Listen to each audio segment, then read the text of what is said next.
The title of this story is My Brother Stole My Wife. 4 years later, I finally went back home for a visit. My brother rubbed what he'd done in my face alongside my ex-wife, right up until my dad revealed a truth that completely destroyed both of them. Before we get into today's story, I want to ask you for a quick favor. Our channel has been losing a little momentum lately, and one of the biggest ways you can help us is by subscribing. It only takes a second, it doesn't cost you anything, and it helps us keep making stories like this. Every subscription really does make a difference, so thank you for supporting the channel. Now let's get into it. I've been meaning to tell this story for a long time, but honestly, it's been hard finding the right words. I guess the best place to start is back when my life still felt normal, back when I truly believed I had everything I wanted. About 4 years ago, I was 34 years old, happily married to my wife, Emily, who was 31. At least, that's what I thought. We'd been married for 5 years and owned a house together. It wasn't anything huge or luxurious, but it belonged to us, and we were proud of it.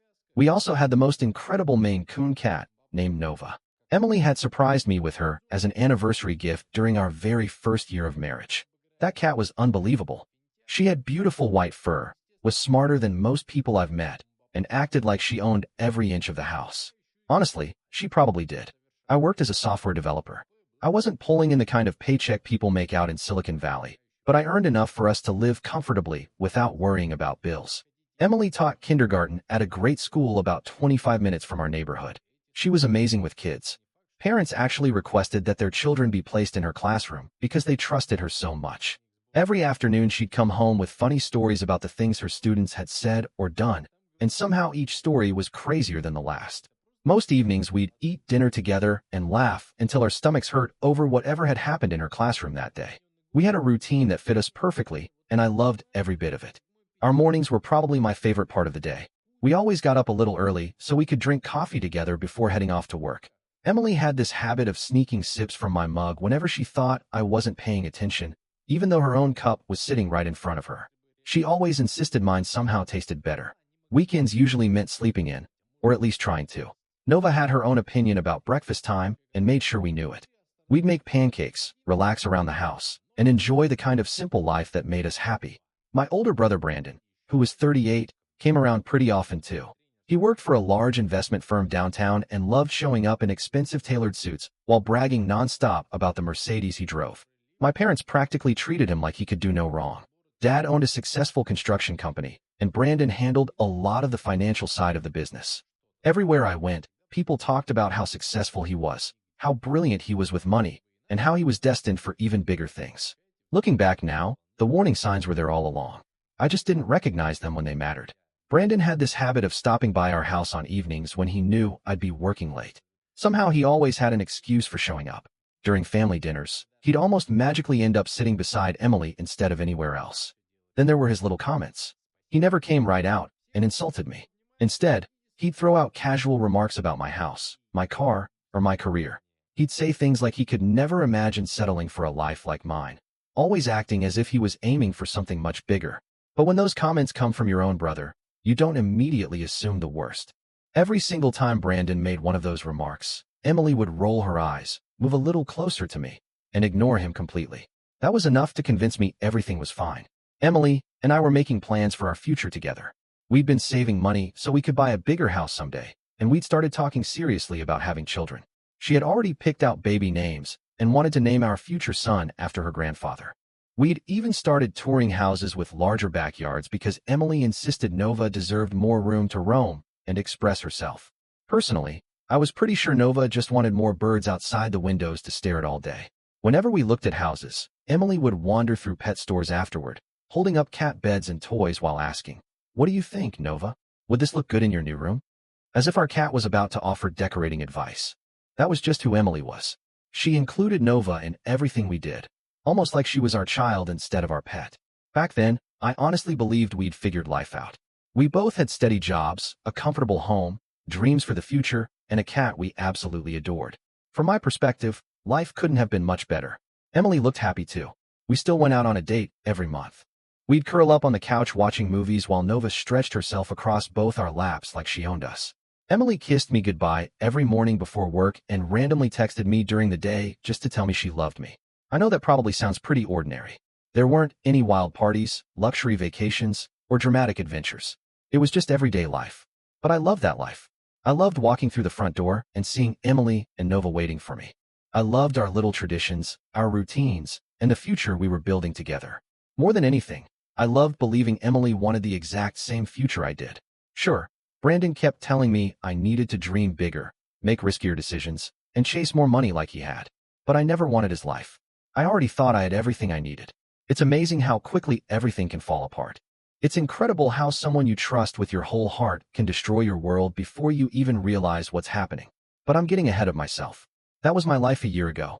Simple, happy, steady. Looking back now, it was just the quiet before the storm that changed everything. Remember those monthly date nights I mentioned? Emily and I had a favorite little Italian restaurant called Romano's. It wasn't the fanciest place in town, but the food was incredible, and everyone there knew us by name. The owner, Vincent, would usually reserve our favorite table and bring Emily an extra basket of the garlic bread she absolutely loved. That evening started like any other. I arrived a little early because I wanted to surprise Emily with a bouquet of flowers. She'd been dealing with an especially difficult parent at school all week, and I wanted to make her smile. I'd also picked up a small keychain shaped exactly like Nova because I knew she'd think it was adorable. As I walked toward our usual table, I saw something that made my entire world stop. Brandon, Emily. The two of them were sitting together in a quiet corner booth. At first, my mind refused to accept what I was looking at. Maybe they'd accidentally run into each other. Maybe they were planning a surprise birthday party for me. I tried to come up with any explanation that made sense. But then I saw how close they were sitting. Brandon's hand was resting gently on top of hers, and Emily was looking into his eyes with the same look I'd always believed belonged only to me. I couldn't move. I just stood there, frozen, staring at my wife and my brother looking at each other the way she used to look at me. For several seconds, neither of them noticed I was there. They just kept talking, smiling, laughing together like they didn't have a care in the world. Then Emily glanced up. She saw me standing there with flowers in one hand and the little gift in the other. Do you know what she did? She smiled. Not an awkward smile. Not a guilty smile. Just a calm, almost relaxed smile, like she'd expected this moment to happen sooner or later. Then Brandon opened his mouth. And I swear every word I'm about to tell you is exactly what he said. Oh hey bro. We were wondering how long it would take you to figure it out. He said it like this whole thing was some kind of joke. Some kind of game. I just stood there, completely numb, probably looking like the biggest fool on earth.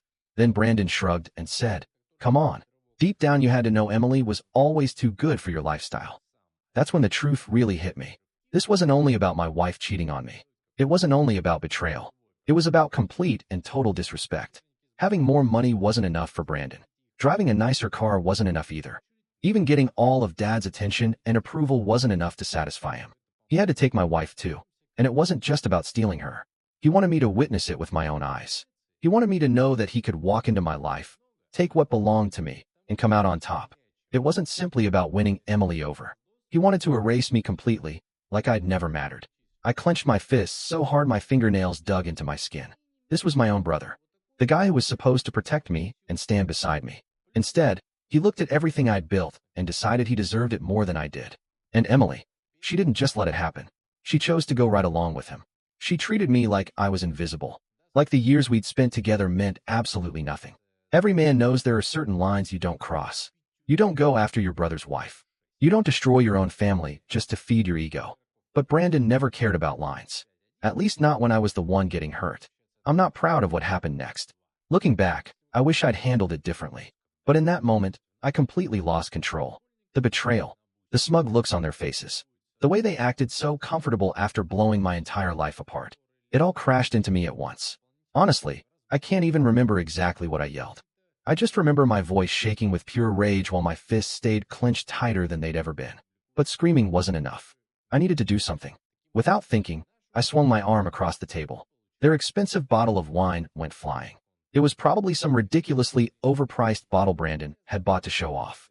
The bottle smashed against the floor. Glass scattered everywhere. Dark red wine spread across the table and floor like blood. Within seconds, everyone in the restaurant had stopped eating and was staring at us. Brandon jumped to his feet. Then he had the nerve to act offended. Like somehow I was the one causing a scene. He walked toward me, talking nonstop about how I was overreacting. He kept saying Emily had chosen him, as if that somehow justified everything they'd done. That was the moment something inside me finally snapped. I rushed at him and shoved him with everything I had. He stumbled backward and slammed into a chair. For just a split second, I saw fear flash across his face. Before anything else could happen, several restaurant employees rushed between us. They grabbed me and held me back while telling me to calm down. It felt like everyone thought I was the problem. Emily didn't move. She didn't defend me. She didn't apologize. She didn't even look ashamed. She simply sat there with her arms folded across her chest. She had that same annoyed expression she'd wear whenever I forgot to take out the trash. It was like I'd interrupted her evening instead of catching her cheating with my own brother. As my entire world collapsed around me, she looked more irritated than guilty. That's when reality finally hit me. She wasn't sorry. Neither of them was. I walked out of the restaurant, got in my car, and drove home without really knowing where my mind was. I couldn't think straight. The second I stepped through the front door, Nova could tell something was wrong. That cat was unbelievably smart. She followed me from room to room, meowing while I paced around the house trying to figure out what I was supposed to do next. Emily never came home that night. She didn't come back the following night either. In fact, she never came back at all. She moved straight into Brandon's place. That told me they'd probably been planning this long before I ever found out. The next day, my phone started blowing up with messages. I still have every single one of them saved. Sometimes I read them just to remind myself that I didn't imagine any of this. Brandon texted me first. "Look, man, these things happen. Emily and I have a real connection. You're my brother, but you've got to admit she deserves more than your ordinary 9-to-5 life. No hard feelings?" Then Emily sent hers. "I was going to tell you eventually. Brandon and I just clicked. He has ambition. He has goals. All you care about is your programming job and that cat. I need something more." After that, the calls and messages just kept coming. Both of them tried to explain that they never meant for this to happen. They said love had simply found them. They fed me every cliche you've ever heard. Brandon even texted, "Guess bros before hoes doesn't really apply when it's true love, right?" I never answered a single message. Instead, I sat on my couch with Nova curled up in my lap, trying to understand how everything I'd built had disappeared overnight. The hardest part wasn't losing Emily. It wasn't even knowing she was with Brandon. The hardest part was how small I suddenly felt. Like somehow I'd failed. Like I hadn't been enough for my wife. Like I wasn't even enough for my own family. That feeling hurt worse than anything else. The next few weeks were complete chaos. While I was at work one day, Emily came to the house and started taking the rest of her belongings. She also tried to take Nova. Luckily, my neighbor, Mrs. Parker, seriously, she's an absolute hero, noticed what was happening and immediately called me. I rushed home as fast as I could. When I walked inside, Emily was trying to force Nova into a pet carrier. Nova wanted absolutely nothing to do with it. I completely lost my temper again. I told Emily she could take every other item in the house if she wanted. But she wasn't taking my cat. Nova had been an anniversary gift to me. She was registered under my name. Every veterinary record listed me as the owner. Emily actually tried arguing that because she'd been the one who picked Nova out, the cat technically belonged to her. Not a chance. That was one line I refused to let anyone cross. As if things weren't bad enough already, Brandon started showing up outside my office. He kept trying to explain himself. He'd say things like, "You'll thank me someday." Or, "Emily was always meant to be with someone like me." Someone like him? What was that even supposed to mean? A cheating liar who steals his own brother's wife? The worst part was realizing some members of my own family actually sided with them. Mom was upset about everything, but she kept making excuses. She'd shrug and say, "Well, you know how Brandon is." As if that somehow made his betrayal acceptable. Dad barely asked how I was doing. He seemed much more worried about how the family drama might affect the construction business. The only person who stood firmly beside me was my younger sister, Sophie. She looked Brandon straight in the eye and told him he was dead to her. Even with Sophie supporting me, I had no idea how much worse things were about to get. The divorce turned into an absolute disaster. Emily hired an aggressive attorney who fought for practically everything I owned. She wanted half of my savings. She wanted my car, even though I'd bought it before we ever met. Her lawyer even argued that she deserved compensation because she'd supported me emotionally while I earned promotions at work and advanced my career. I remember sitting there thinking, asterisk, you've got to be kidding me. Asterisk. But the craziest part involved Nova. Emily's attorney actually argued in court that Emily had emotional ownership of the cat because she'd originally picked her out. Thankfully, the judge shut that argument down almost immediately. I handed over the registration papers, every veterinary record, and proof that Nova had been given to me as an anniversary gift. Watching Emily realize she wasn't getting my cat was incredibly satisfying. For the first time since all this started, her perfect little mask cracked. Brandon attended every single court hearing. He'd sit directly behind Emily wearing another one of his expensive suits, looking like her personal bodyguard. Every chance he got, He'd try talking to me in the courthouse hallways. He'd say things like, "Come on, man. Let's be reasonable." Or, "You're still my brother. We can work this out." As if I'd ever want a relationship with him again after everything he'd done. While the divorce dragged on, they plastered their relationship all over Instagram and Facebook. Every post was about their incredible love story. They kept repeating that the heart wants what it wants. Brandon even wrote this ridiculously long post about how true love requires taking risks and tagged Emily in it for everyone to see. Every time I looked at it, I wanted to throw my phone through a wall. One day, while I was angrily reading another one of their posts, Nova actually smacked the phone right out of my hands. Maybe it was an accident. Or maybe she somehow knew I needed to stop torturing myself. After 2 exhausting months of negotiations, the divorce was finally over. I kept the house because I'd purchased it with my own savings before we got married. I kept my car. And of course, I kept Nova. Emily left with her own car and everything she'd already taken from the house. Emily kept pushing for more in the divorce, but eventually even her own attorney admitted she didn't have a strong case. Now here's where the story really starts to turn. Remember how Brandon worked for Dad's construction company and handled all the financial records? Not long after my divorce became official, Brandon and Emily filled social media with pictures from a luxury vacation in the Maldives. That trip ended up being their biggest mistake. Around the same time, Dad had already started noticing little problems in the company's financial records. At first, nothing looked huge. There were just small discrepancies here and there, numbers that didn't quite match, expenses that seemed a little off. He couldn't prove anything yet, but something didn't feel right. Then Brandon and Emily proudly posted photos from the Maldives. Dad looked at those pictures and started asking himself one simple question. How could Brandon afford a vacation that cost more than he earned in an entire year? That's when he decided to dig much deeper into the company books. While all of that was happening, my own life was finally starting to settle down. I stopped going to family gatherings altogether. Instead of wasting energy on people who had betrayed me, I poured everything into my job. Ironically, getting rid of a cheating wife and a backstabbing brother left me with a lot more time to focus. A few months later, I earned a promotion. Turns out peace of mind is pretty good for your career. Nova and I settled into our own routine. Every morning started with her demanding attention before I'd even finished my coffee. Since I worked from home a few days each week, she made it her personal mission to lie across my keyboard whenever I joined Zoom meetings. In the evenings, we'd walk around the neighborhood together. She followed me so closely you'd swear she was a dog instead of a cat. Sophie also started visiting a lot more often. She was the only member of our family who completely cut Brandon out of her life after everything he'd done. Before long, she and Nova became inseparable. Honestly, there were days I was convinced my own cat liked Sophie more than she liked me. Sophie usually showed up carrying takeout, and we'd spend the evening eating dinner while Nova bounced between the two of us. She'd fill me in on everything happening back at the family house. That's when I first started hearing rumors about Brandon. At first, they were just whispers. People mentioned receipts that couldn't be located, transfers that didn't make sense, financial reports with numbers that refused to line up. Nothing anyone could actually prove. Not yet. Dad kept everything to himself, but Sophie noticed he'd been staying at the office later than usual. He was constantly meeting with accountants and reviewing paperwork. Meanwhile, Brandon and Emily didn't seem nearly as glamorous online anymore. The endless photos showing off expensive designer clothes became less frequent. The fancy restaurant posts practically disappeared. Brandon still loved posting motivational quotes about success, wealth, and living your best life. But something about it all felt forced.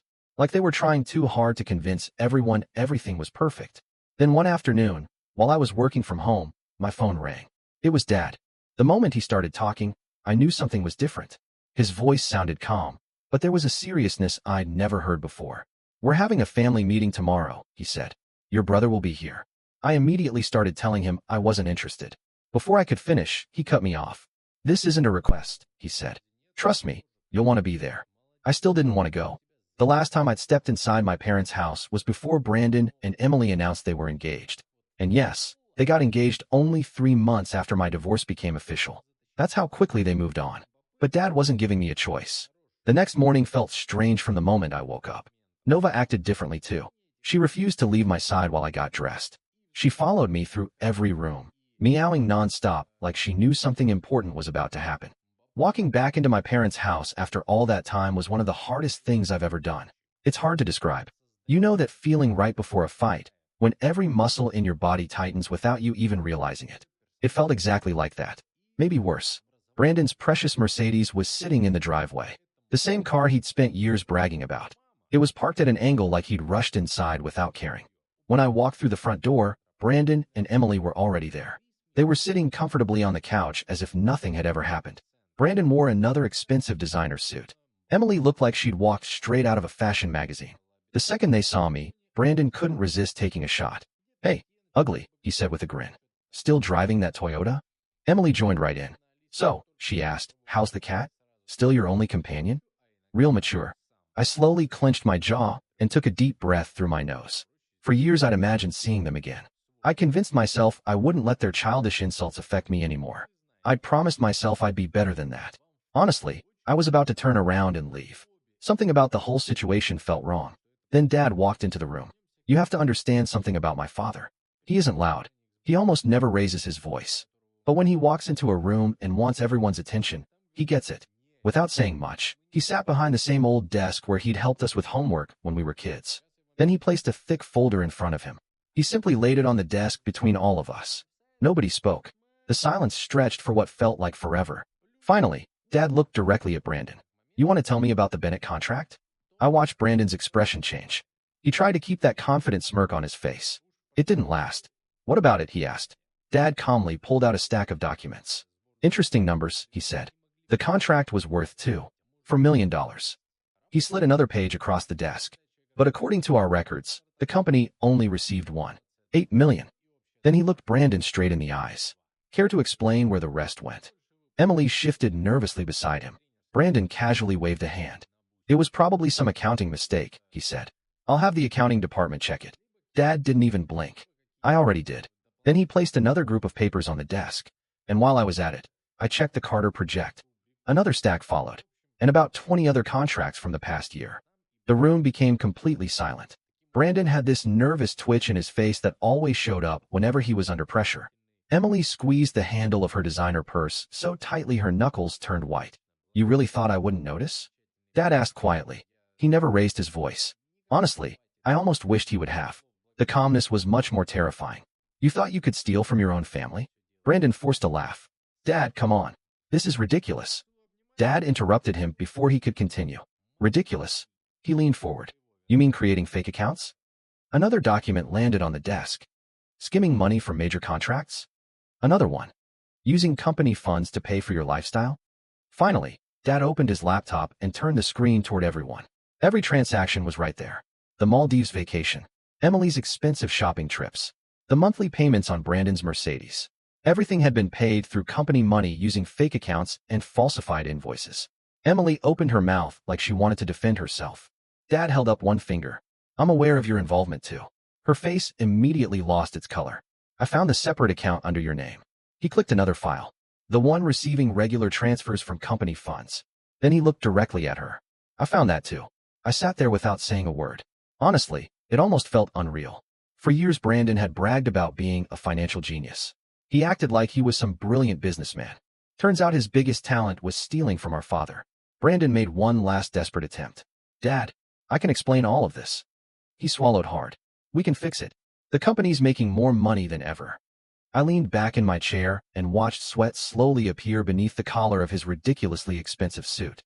This was the same man who'd stolen my wife. The same man who'd spent years acting like I was beneath him. I couldn't help letting out a quiet laugh. "So," I said, shaking my head, "you really thought you were untouchable? It's funny how things work out." Brandon looked at me. His mouth moved, but no words came out. For the first time in his life, he couldn't charm, manipulate, or talk his way out of the mess he'd created. Dad wasn't finished. "Oh, we're not done yet," he said. He picked up another document. "Want to explain your mother's medical fund?" I should probably explain that part. A few months after Brandon and Emily's affair began, our mom became seriously ill and eventually passed away. During that time, she'd been seriously ill for quite a while. Her treatments were expensive, so Dad created a special account dedicated entirely to paying her medical bills. Every month, he deposited about $5,000 into that fund. Because Brandon supposedly knew so much about finances, Dad trusted him to handle the payments. Dad slowly laid several bank statements across the desk. Then he showed us something none of us were prepared for. The money that was supposed to pay for Mom's treatments never reached the hospital. Instead, those funds had been transferred directly into Brandon's personal accounts. While our mother fought for her life in a hospital bed, Brandon had been using her medical money to buy designer suits and take Emily out on expensive dates. I felt physically sick. The affair had already been devastating enough. But this? Stealing money that was meant for Mom's medical treatment? That crossed a line I didn't even know existed. It wasn't just betrayal anymore. It was something far darker. Brandon started stumbling over his words, desperately searching for an excuse. There was a mix-up with the accounts, he said. I was going to put the money back. Then, somehow, he made it even worse. The treatments weren't working anyway. I couldn't believe he actually said those words out loud. Emily stayed completely silent. The color slowly drained from her face until she looked almost ghostly. Maybe this was the first time she'd heard about the medical fund. Or maybe she'd known all along and simply didn't care. At that point, I honestly couldn't tell anymore. Dad still wasn't finished. Without saying much, he opened another file on his laptop. This time, it wasn't bank records. It was security camera footage from an expensive hotel downtown. The timestamp immediately caught my attention. It had been recorded on the night Mom. Well, the night we lost her. The video showed Brandon and Emily dressed up in expensive clothes. They were laughing, dancing, having the time of their lives. Meanwhile, Mom was lying in a hospital bed. I was sitting beside her. Dad was desperately trying to reach Brandon, begging him to come say goodbye before it was too late. The recording lasted barely a minute, but watching it felt like it went on forever. When the screen finally went dark, nobody spoke. The silence hung over the room for what felt like hours. I felt physically nauseous. I'd already seen my brother betray me, but realizing how far he'd gone, that hit differently. Even then, Brandon still wasn't ready to admit the truth. He looked at Dad and made one last attempt. Dad, come on. I'm your son. Your successful son. Dad cut him off before he could finish. The son who stole from his dying mother? His voice stayed calm, almost frighteningly calm. The son who embezzled money from the family business? He paused. Is that the successful son you're talking about? Then Dad picked up another envelope that had been sitting on the desk the entire time. This, he said, is my will. He looked directly at Brandon. Do you want to know what it says? Brandon tried forcing another confident smile. It looked completely unnatural. Like even his own face had stopped believing his lies. Dad, let's not do anything dramatic. We can fix this. I'll repay every penny. Dad interrupted him. Everything goes to your brother. He didn't hesitate. The company, the house, everything. The room exploded. Emily shot to her feet. You can't do that. We'll fight this. We'll hire lawyers. For the first time all day, Dad laughed. It wasn't a cheerful laugh. It was the kind of laugh that says, asterisk, go ahead and try. Asterisk. You mean the lawyers I've already spoken with? The ones who already have copies of every piece of evidence. Then he added one more sentence. The FBI agents who are very interested in this fraud? I watched the color disappear from Brandon's face almost instantly. 1 second, he was bright red. The next, he looked completely pale. Emily started breathing hard, almost like she couldn't catch her breath. You're bluffing, Brandon whispered. But his voice shook so badly that even he didn't sound convinced. You wouldn't do this to your own son. Dad slowly stood up. He wasn't a big man. He wasn't especially tall. But in that moment, he seemed larger than anyone else in the room. I didn't do this, he said. You did. Both of you. Then his voice became even firmer. Now get out of my house. Emily didn't argue anymore. She grabbed her purse and practically sprinted for the front door. She didn't even look back. Brandon stayed frozen in his chair. He looked completely stunned, like his brain couldn't process what had just happened. Finally, he turned toward me. It looked like he wanted to say something. Dad never gave him the chance. If either of you ever comes near this family again, Dad said, I'll make sure you spend the next 20 years behind bars. Then he pointed toward the door. Get out. Brandon finally left. I stayed where I was, still trying to make sense of everything I'd just witnessed. Dad quietly gathered the papers and placed them back into their folders. He looked unbelievably calm, like he hadn't just torn apart the fake life Brandon had spent years building. Later that evening, I finally made it home. Just like always, Nova was waiting by the front door. The second I sat down, she climbed into my lap and started purring louder than I'd ever heard. For the first time in a long while, I felt like my life was finally starting to belong to me again. But that wasn't the end of the story. Not even close. The fallout hit Brandon almost immediately. Losing his job was only the beginning. Dad didn't simply fire him. He instructed the company's attorneys to turn over every piece of evidence to the authorities. As it turns out, stealing company funds and diverting money meant for medical care are serious crimes. Who would have guessed? At first, Brandon tried pretending everything was fine. He started posting on LinkedIn about exciting new opportunities and how he was ready for the next chapter. It was obvious he wanted everyone to think he'd left on his own. The problem was that everyone in the construction industry already knew the truth. News spreads fast in that business. Dad never tried to hide why Brandon had been fired. The first thing Brandon lost was his precious Mercedes. Apparently, banks aren't too interested in letting people keep luxury cars that were purchased with stolen money. Not long after that, Emily wrote a long Facebook post about how they had decided to simplify their lives. She claimed material possessions didn't matter when two people had true love. Sure, whatever helped them sleep at night. Then came the house. Right after they got together, they bought a place that was far bigger than they could realistically afford. The only reason they managed the payments was because Brandon had been stealing from the company. Once the money stopped, so did the mortgage. The bank repossessed the house. Before long, they were living in a small apartment on the other side of town. Then things got even more serious. The FBI officially became involved. Dad's evidence had caught the attention of federal investigators, especially the complicated way Brandon had been moving company money through fake accounts. One day, agents showed up at Brandon's apartment with a search warrant. Sophie ended up witnessing almost the entire thing. She works at a coffee shop only a short walk from their apartment building. She called me afterward and couldn't stop laughing. According to her, Brandon spent half the time arguing with the FBI agents while Emily stood nearby crying. Sophie even managed to record part of it on her phone. I'm obviously not sharing that video for legal reasons, but I have to admit, watching Brandon struggle to explain why investigators had discovered fake company documents inside his apartment was incredibly satisfying. Their social circle disappeared almost overnight too. Remember all those friends who defended their relationship? The same people who flooded social media with comments about true love and following your heart. They suddenly vanished. Funny how quickly people disappear once the expensive dinners and luxury vacations stop. About a month after everything collapsed, I received a message from Emily. It was unbelievably long. She rambled from one excuse to another, insisting she'd never known Brandon had been stealing money. According to her, she was just as much of a victim as everyone else. By that point, people had already heard that Dad had updated his will and named me as the person who would inherit a major share of the business. Funny how quickly things change. Suddenly, the same woman who had blown up my life wanted to reconnect. She never actually came out and said it, but the message between the lines couldn't have been more obvious. Asterisk, I know I made a mistake. Maybe we can fix this? Asterisk.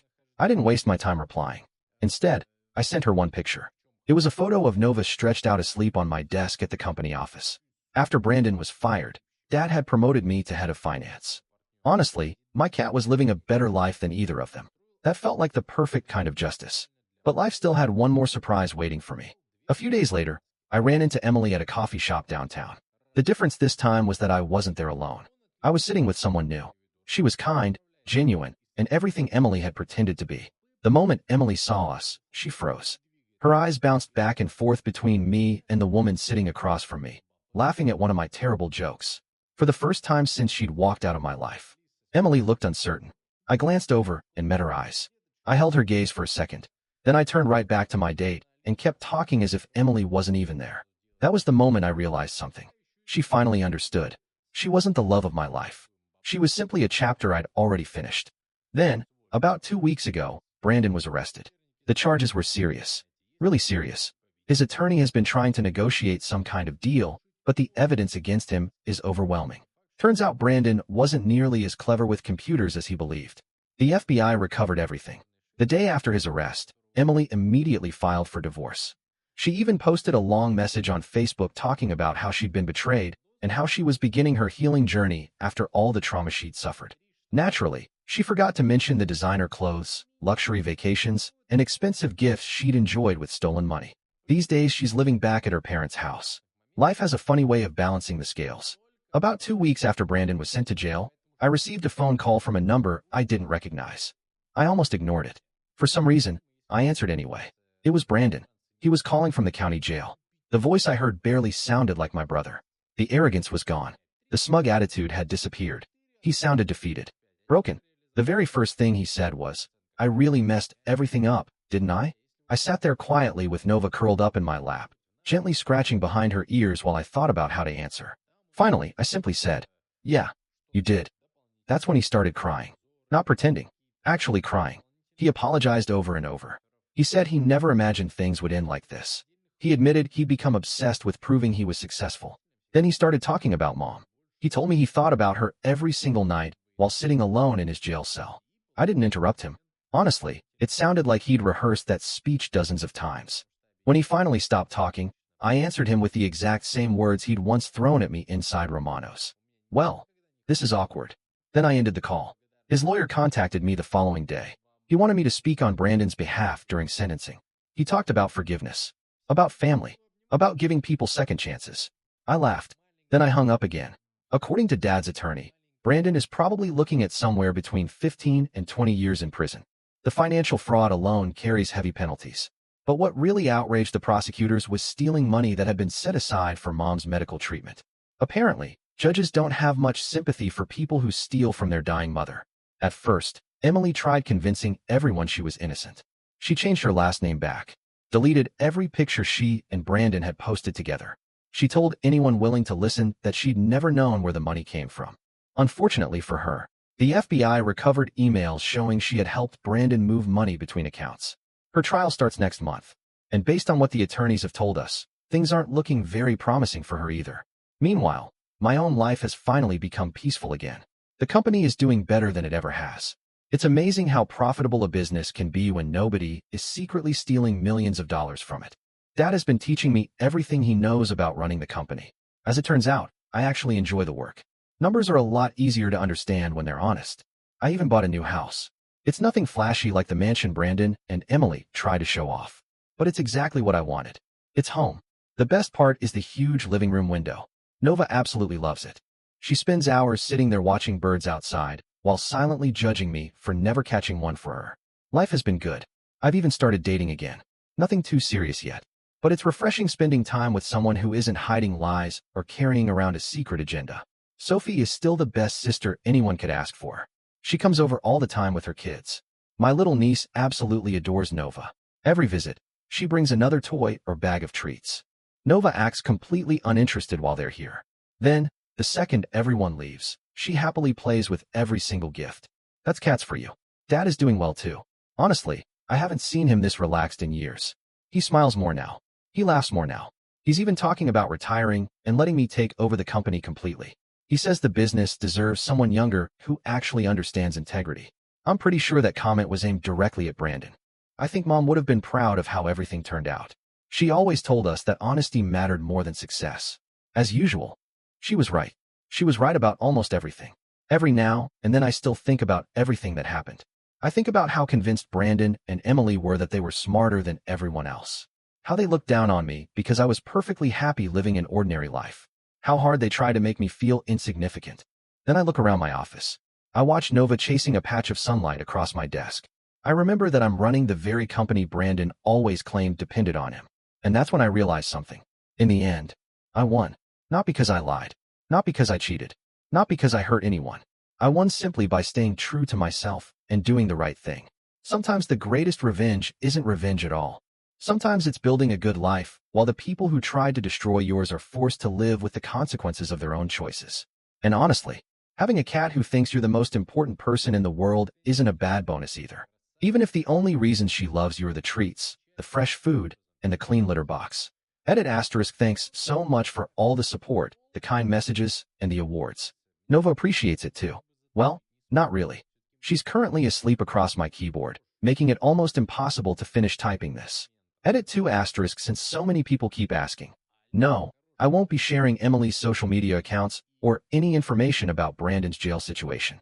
Neither of them is worth bringing more drama into my life. Edit 3 asterisk and yes, before anyone asks again. Nova is still the real boss of the company. She attended her very first board meeting last week. She slept through the entire thing. And somehow still contributed more than Brandon ever did.